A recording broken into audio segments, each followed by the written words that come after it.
तो यार देखो, आपके स्कूल की मेमोरीज कैसी थी ना, ये डिपेंड करता है कि आपके स्कूल फ्रेंड्स कैसे थे। मेरी स्कूल मेमोरीज ना बहुत ही कमाल की रही है, क्योंकि मेरे ग्रुप में एक दोस्त था गुज्जर, जिसे हम भाटी बुलाते थे। वो हर किसी के फट्टे में घुसता था। अगर दो बंदों के बीच में बातचीत हो रही है ना और वो गया तो लड़ाई तय, क्योंकि उसका मानना था कि बातचीत में कुछ नहीं रखा, हाथ छोड़ दो। दूसरा दोस्त था जाट, जिसे हम जाटी बुलाते थे। इसमें तमीज नहीं थी बिल्कुल भी। आप इससे नॉर्मली भी पूछ लो कि कैसा, तो जवाब काला और मोटा लेगा क्या। तीसरा दोस्त था हमारा सरदार, जिसे हम बाबे बुलाते थे कि बाबे तुझसे घर नहीं जाना। इसका दो ही मोड था, या तो ये बहुत ज्यादा एग्रेसिव हो जाता था या बहुत ही इमोशनल। चौथा दोस्त था पंडित, ये शैतानी खोपड़ी था, सारे हरामी आइडियाज इसी के दिमाग में आते थे। और पांचवा मैं, और हम पांचों को ना नाम फैलाने का खूब शौक था। हम वो हर काम के लिए रेडी थे जिससे हमारा नाम होगा। तो हमारा एक ग्रुप बना 9th स्टैंडर्ड में, और इसको पहचान मिली जब हमने 9C के थापा को मारा।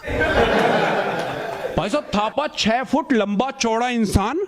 12th वाले बच्चे डरते थे यार, क्योंकि 9th में ही उसका पूरा शारीरिक विकास हो गया था। पीटे सर डरते थे यार उससे। फुल नाम था इसको स्कूल में।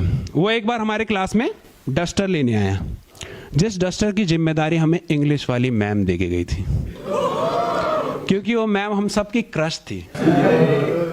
भाई साहब, नेहा नेगी नाम था उनका। जब वो कॉरिडोर में चलती थी ना, तो बच्चों को पूरा झुंड उनके पीछे पीछे चल पड़ता था।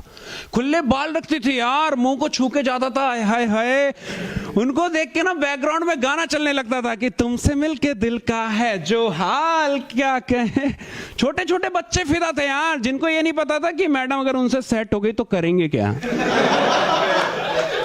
तो हमने थापा से रिक्वेस्ट की कि भाई, दिल का मामला है, समझ। थापा कहता है इधर भी वही सीन है, क्योंकि डस्टर लाने के लिए भी इंग्लिश वाली मैम ने भेजा था। ये खूबसूरत लड़की है यार। तो हम थापा पे डायरेक्ट हमला तो नहीं कर सकते थे, क्योंकि थापा स्ट्रांग था।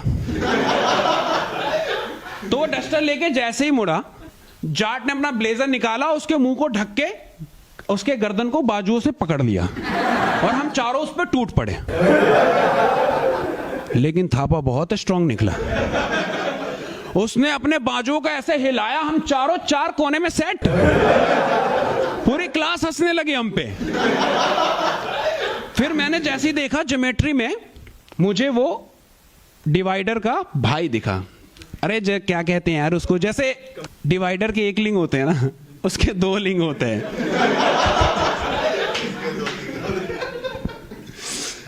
जो पूरे स्कूल लाइफ में किसी काम का नहीं होता, मेरे काम आया था। मैंने उसको पकड़ा, उसके दोनों लिंग थापा के पिछवाड़े में घुसा दी। मुझे देख के भाटी, पंडित और बाबे ने भी, जैसे महाभारत में भीष्म पितामह को जिस्म को तीरों से छल्ली कर दिया था ना, सेम वैसे हमने लिंग से इसके पिछवाड़े को छल्ली कर दिया था।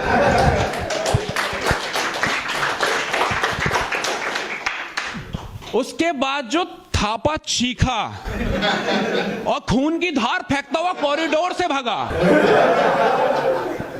उसकी चीख सुन के पूरी स्कूल थर्रा गई यार कि थापा को मारने वाला कौन पैदा हो गया। सारे बच्चे अपने अपने क्लास से बाहर निकल के झांक रहे कि ऐसा कौन मर्द पैदा हो गया इस स्कूल में। फिर उन सबकी निगाहें हमारी तरफ थी, और सबकी आंखों में साफ दिख रहा था कि तुम लोगों की मौत तो तय है। 1-2 दिन में खेल खत्म है भाई तुम्हारा। लेकिन उसके बाद थापा ने कुछ करा ही नहीं। जानलेवा हमला देख के डर गया थापा, ने कि ये तो शेर की खाल में कुत्ता निकला। ऐसी 9C वालों ने हवा बना रखी थी। लेकिन उस इंसिडेंट के बाद ना हमारा फुल नाम हो गया भाई। पूरे स्कूल खौफ में था हमारे। हम किसी से भी कितने भी मजे ले ले, रिप्लाई तक नहीं देते थे। सब खौफ में थे सिवाय संस्कृत वाले सर के। उस इंसिडेंट के बाद हमारे पीछे पड़ गए यार। क्लास में एंट्री करते हमें क्लास से बाहर कर देते थे कि get out of my class. मैंने कि संस्कृत के टीचर हो, इंग्लिश में तो मत बोलो।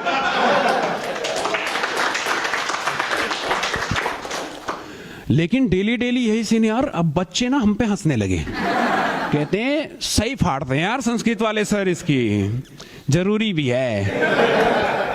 तो मैंने कि यार हमने इतने रिस्क के बाद ये नाम बनाया है, कहीं ये मास्टर सब जीरो ना करते हैं। तो पंडित कहता है उसका इलाज है मेरे पास। मैंने कि बता। कहता है सुन, कल सर जैसे ही हमारे क्लास में आएंगे, मैं सर को बोलूंगा कि सर हमारा प्लान बन गया, आप भी चलोगे? सर कहेंगे कहां? तुम लोग कह देना यहां।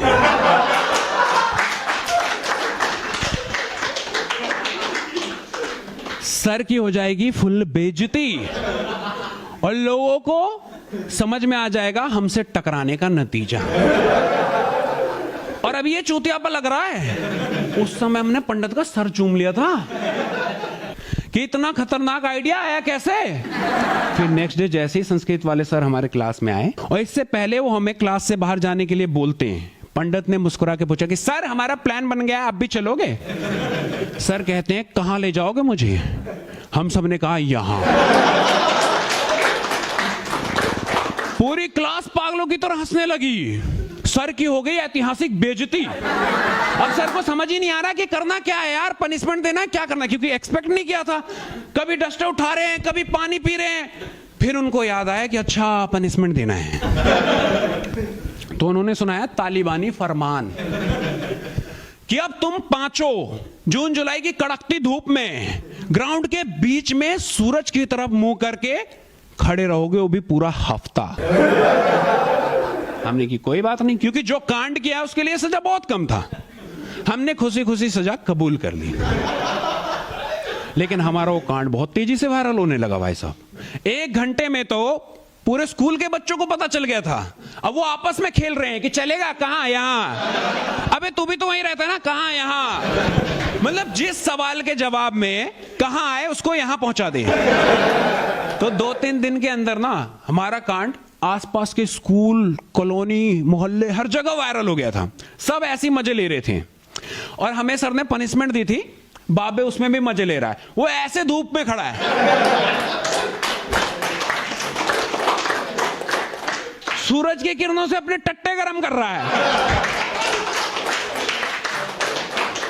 फिर सर हमें देखने आए 2-3 घंटे बाद कि कहीं ये छांव में तो नहीं बैठे।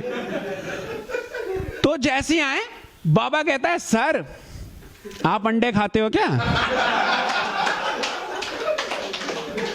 सर ने कहा क्यों, रिश्वत देना चाहता है ताकि पनिशमेंट माफ कर दो? हैं? कहता है अरे नहीं सर, बताओ ना खाते हो क्या, बताओ ना। सर कहते हैं हाँ खाता हूं। तो कहता है लो दोनों उबल गए, छील के खा लो।